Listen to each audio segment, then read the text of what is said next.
हाल में supreme court ने शाहीन बाग के संदर्भ में एक बहुत ही अजीब सा फैसला सुनाया, जिसमें उन्होंने ये कह दिया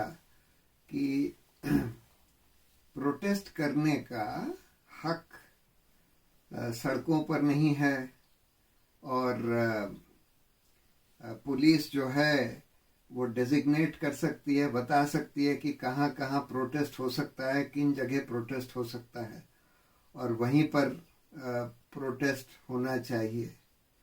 और बहुत अजीब बात यह है कि इसी फैसले में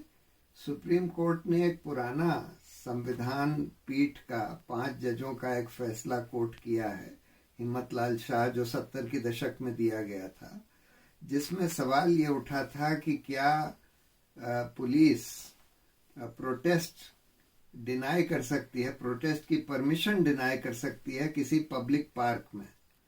और उस संदर्भ में सुप्रीम कोर्ट की 5 जजों की खंडपीठ ने ये बोला था कि पब्लिक पार्क हो चाहे सड़क हो, कोई भी सार्वजनिक जगह हो, वहां पर प्रोटेस्ट करने का राइट की उतनी ही या उससे ज्यादा अहमियत है जितनी वहां पर और लोगों को उस पार्क को या सड़क को यूज करने की है, क्योंकि प्रोटेस्ट करने का राइट भी हमारा एक मौलिक अधिकार है जो संविधान ने दिया है। और किसी भी लोकतंत्र में प्रोटेस्ट करने का राइट बहुत ही महत्वपूर्ण है। और इसलिए ये बड़ा अजीब लगता है कि आज 3 जजों की खंडपीठ ने एक फैसला दे दिया जिसमें 5 जजों की खंडपीठ के फैसले का हवाला दिया, लेकिन उसके बिल्कुल विपरीत बात बोल दी। तो इस तरह से हम देख रहे हैं कि हमारे देश में प्रोटेस्ट करने के राइट पर अंकुश लगता ही जा रहा है। दिल्ली पुलिस तो बहुत सालों से उन्होंने धारा 144 लगाई हुई है पूरे सेंट्रल दिल्ली में, और कहते हैं कि हम सिर्फ जंतर मंतर पर प्रोटेस्ट करने का राइट देंगे और उसके लिए भी आपको परमिशन लेनी होगी। तो ये तो बिल्कुल हमारे संविधान और मौलिक अधिकारों के खिलाफ है। और ये फैसला इसलिए भी दुर्भाग्यपूर्ण है क्योंकि आज हम देख रहे हैं कि जो सिटीजनशिप अमेंडमेंट एक्ट के खिलाफ जो प्रोटेस्ट हुए थे, जो बहुत ही महत्वपूर्ण और शांतिपूर्ण प्रोटेस्ट थे, जिसमें महिलाओं ने अगुवाई करी थी और बिल्कुल एक असंवैधानिक कानून के खिलाफ प्रोटेस्ट किया जा रहा था, जिस कानून में धार्मिक आधार पर नागरिकता देने की बात करी गई है। और उन प्रोटेस्ट्स के बाद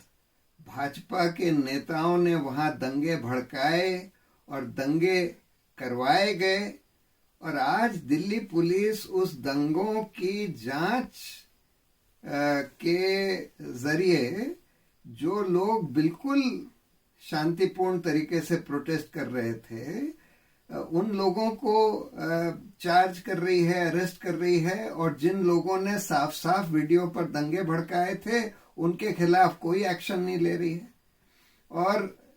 खासकर ये जो यूनाइटेड अगेंस्ट हेट एक संस्था 2017 में बनाई गई थी, जो कि धर्म के आधार पर लोगों के खिलाफ भावनाओं भड़काने के खिलाफ बनाई गई थी, जिसका मकसद सिर्फ ये था कि हमारा देश एक बहुधर्मी देश है, जिसमें कि इस तरह से किसी धर्म के खिलाफ भावना भड़काई नहीं जानी चाहिए। और उसके खिलाफ इतना अच्छा काम किया इन्होंने, कई सारी रैलीज निकाली, जो ये लिंचिंग हो रही थी उनके जो विक्टिम्स थे, जो बिल्कुल सांप्रदायिक आधार पर लिंचिंग हो रही थी मुसलमानों की, उन विक्टिम्स की मदद करने के लिए बहुत काम किए। और सिटीजनशिप अमेंडमेंट एक्ट के खिलाफ जो प्रोटेस्ट हो रहे थे उसमें भी भाग लिया। उन लोगों के जो मेन लोग थे, उमर खालिद और कई लोग, उन लोगों को अरेस्ट कर लिया है। यानी कि जो काम हमारे देश के युवकों को करना चाहिए कि धर्म के आधार पर बांटने की राजनीति के खिलाफ, धर्म के आधार भावना भड़काने के खिलाफ जो काम होना चाहिए इस देश में, वो काम ये लोग कर रहे थे। और इन्हीं को आज चार्ज किया जा रहा है दिल्ली पुलिस द्वारा कि आप लोगों ने दंगे भड़काए, और बिल्कुल झूठे आधार पर। तो ये बहुत ही दुर्भाग्यपूर्ण चीज़ है जो हो रही है। और दिल्ली पुलिस ने तो ये जो कहते हैं कि हम जांच कर रहे हैं दंगों की साजिश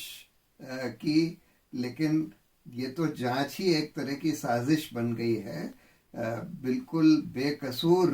प्रोटेस्टर्स जो इस गैर संवैधानिक कानून के खिलाफ प्रोटेस्ट कर रहे थे, उनको फंसाने की, और उनके खिलाफ यूएपीए लगा देते हैं जिससे कि उनको बेल भी ना मिल पाए, जो कि बहुत ही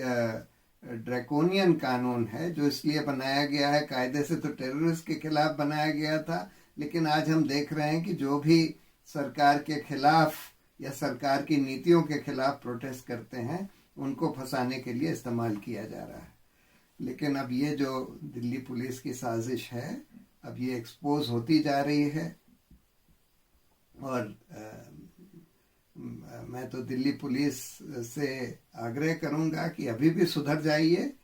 और नहीं तो आपको भी वही माना जाएगा जो यूपी पुलिस के बारे में जस्टिस मुल्ला ने 50 के दशक में बोला था कि यूपी की पुलिस इस देश का सबसे बड़ा ऑर्गेनाइज्ड क्रिमिनल गैंग है।